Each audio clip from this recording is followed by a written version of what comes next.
Hello, and welcome to my Glacial Path CHIMPS guide. You may be asking, why is it in Challenge Editor? I just couldn't be bothered to beat the other difficulties, so yeah. First, start off by placing Sada as top right as possible, and once you've placed her, we don't have to do anything until round 12. So until then, I'll go over some important things to know about this map and this strategy. You will end up with about 50,000 unspent cash, and of only 7 towers placed, which is kinda nice.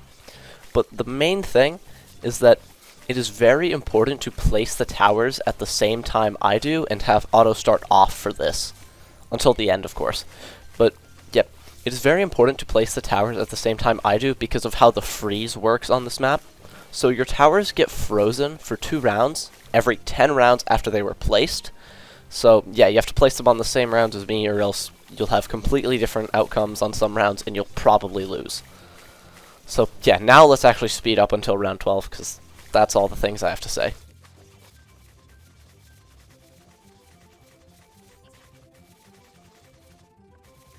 On round 12, there's always a Bloon that leaks, more specifically a green. Sometimes it's a green and a red, depending on your placement, but yeah, so just use a leaping sword to catch it. And then, for round 14, set Sada to strong, and this will make it so you don't have to use any abilities on this round, which is kinda nice.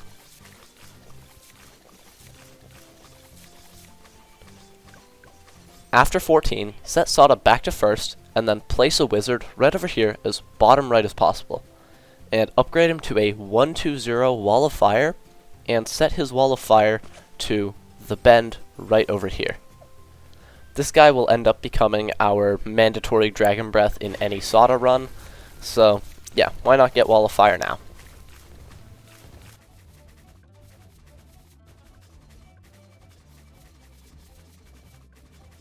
After round 19, you should be able to fit a druid right over here, and we're just going to upgrade this guy to a 1-3-0 Druid of the Jungle whenever we can afford it. And keep him on first, that's important.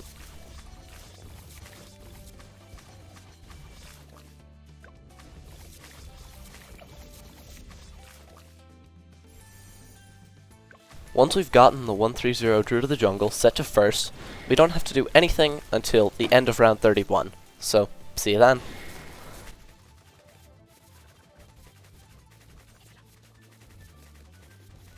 Okay, I lied. On 28, there's a chance you have to use a leaping sword to catch something, depending on when your Druid of the Jungle fires. So, yeah, just be ready to do that if needed. Doesn't happen all the time, but it could happen sometimes. So, yeah, just be ready for that. And then after round 31, place a spike factory right over here as top right as possible. Not over here as top right as possible, and upgrade it to a 1-0-2 and set it to smart just so it fires at the end.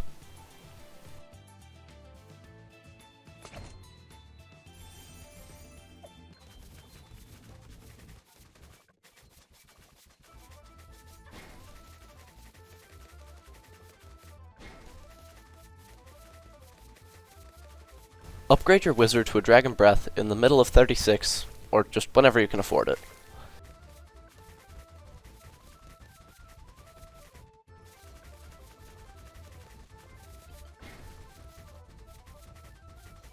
For round 40, I'd recommend upgrading your Spike Factory to a Spiked Balls before the round, and I'd use a Leaping Sword on the insides. You probably won't have to do that if you just upgrade it to a Spiked Balls before the round, and yeah, just use the ability on the insides. Not even 100% sure it's needed most of the time. Sometimes it might just be needed though. And then after 41, place an Alchemist right below your Spike Factory and upgrade it to a 301 Berserker Brew with faster throwing. This has better uptime than 320, so it's better and it's also cheaper. You shouldn't have to use a Leaping Sword on 42, but I guess it might theoretically be possible in some alternate universe with horrible RNG and incorrect placements.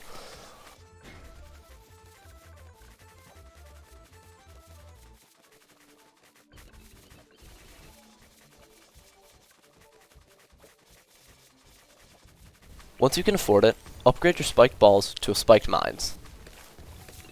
That's all I really have to say for now. so I'll see when we actually do something.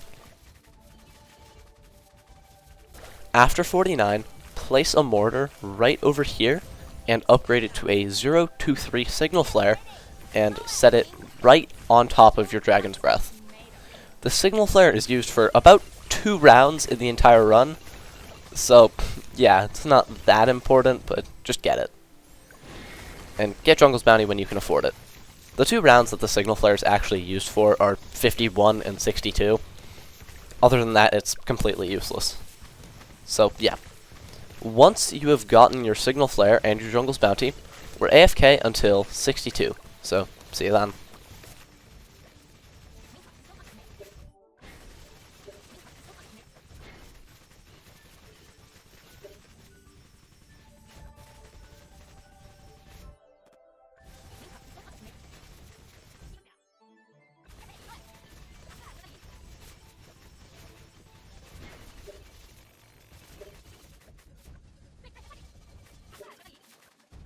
Okay, so we're back for round 62. I think this is the first time that anyone has ever said that 62 is the hardest round in their run. So yeah, it's crazy, I know. Okay, so what we're going to do is when the first fortified mob comes out, use a leaping sword on the fortified ceramic insides. Only once they've passed that little thing in the middle though, because it can't hit them when they're in that middle thing. And just to be safe, use a sword charge on the insides of the second Moab. Second fortified Moab, that is. Once you've done that, don't have to do anything until Spirit of the Forest, so see you then.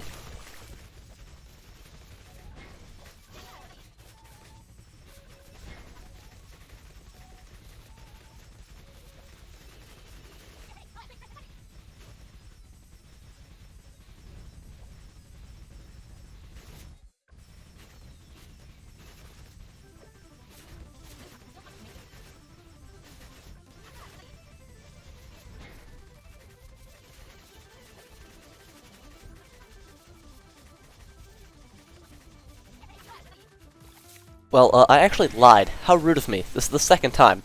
Use a leaping sword on the Moabs of round 71, just to ensure that nothing bad happens. Not even sure if you have to do this, but I guess it's something. For 72, if something looks scary, use a sword charge on the insides of the first BFB, and I guess you could leaping sword the insides of the second one, but you shouldn't have to. And then after the initial wave of Moabs on 73, Spirit of the Forest is acquired. We don't have to do anything until 83, so I'll see you then.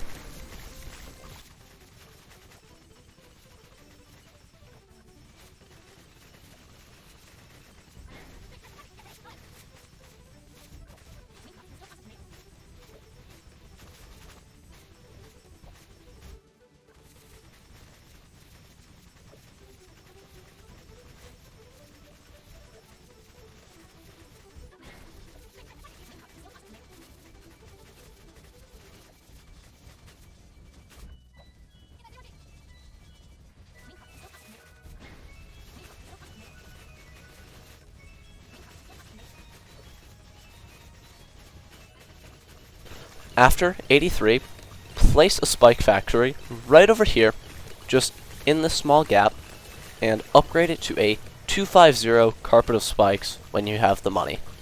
Get 240 Spike Storm first because we'll be using the ability just a little bit. Not much though.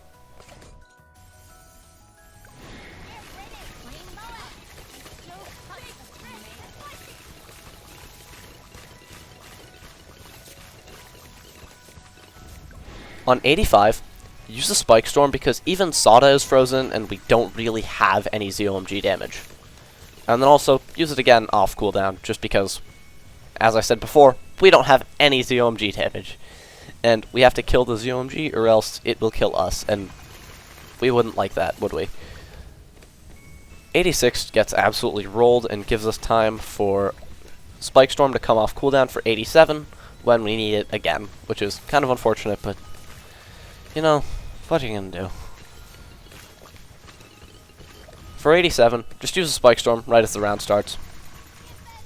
That's just about it.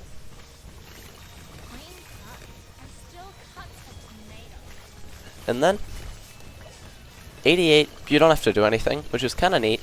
88 can sometimes be a difficult round, but in most setups, it is not. 87 is usually much harder. You could use another Spike Storm here to speed up the ZOMGs, but you don't have to. Spirit of the Forest has global range and kills them. In the middle of 89, get Carpet of Spikes. And once you've done that, you literally don't have to do anything for the rest of the run. As I do here, I turn off auto start, or I turn on auto start, and I literally just walked away from the computer. I just got up and did something else for a little bit. So, yeah, I was that confident in this strategy. You also don't have to spend any more money, and you can just end up with 50k unspent. Or, you can actually buy something, which I guess could be interesting. There's not much what you can buy, though. If you really want to buy it, you could buy a whole Pop and Knob, but, like, that's not going to do anything. You can buy something, I guess. I don't know. Buy whatever you want. Anyways, I'm just going to fast forward till the end of the run.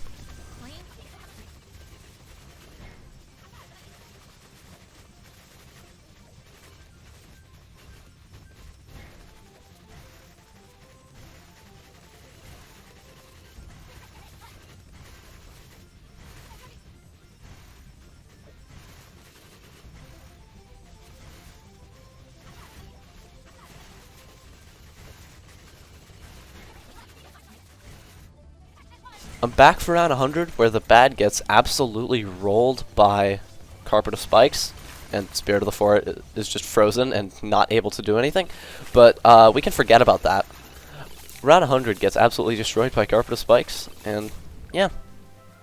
If you've done everything correctly, which isn't too hard to do, you should have your Glacial Path, or Glacial Trail, it should be called Glacial Path, but sure. You should have your Glacial Trail black border with a super easy strategy. I hope this guide helped you out. Have a nice rest of your day. Goodbye. Also, this might be the only guide that doesn't abuse Ice Monkeys not being frozen, and that's kinda neat.